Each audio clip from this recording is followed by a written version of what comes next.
राम राम. आज आपण 2026 मधील पहिलं गुरुपुष्यामृत योग केव्हा आहे व त्या दिवशी सोनं खरेदी करण्यासाठी शुभ मुहूर्त व काय करावे, तर 2026 मधील पहिलं गुरुपुष्यामृत योग 23 एप्रिल 2026 वैशाख शुद्ध सप्तमीला आहे. रात्री 8:57 दुसऱ्या दिवशी सकाळी 6:17 आहे.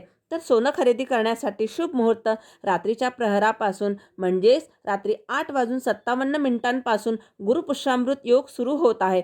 तर रात्री 8:57 रात्रभरापर्यंत दुसऱ्या दिवशी 6:17 पूजा, पाठ, जप, जाप्य, सोनं खरेदी करणं सगळं तुम्ही करू शकतात. ज्यांना सोनं खरेदी करायचं आहे त्यांनी नक्की सोनं खरेदी करावे. पुष्य नक्षत्र हे शनीचं शुभ नक्षत्र आहे. पुष्य म्हणजे भरण पोषण करणारा हे नक्षत्र अत्यंत शुभ आणि कल्याणकारी मानले जाते. माहिती आवडली तर लाईक आणि शेअर करून भरगच्च पुण्य कमवा. धन्यवाद.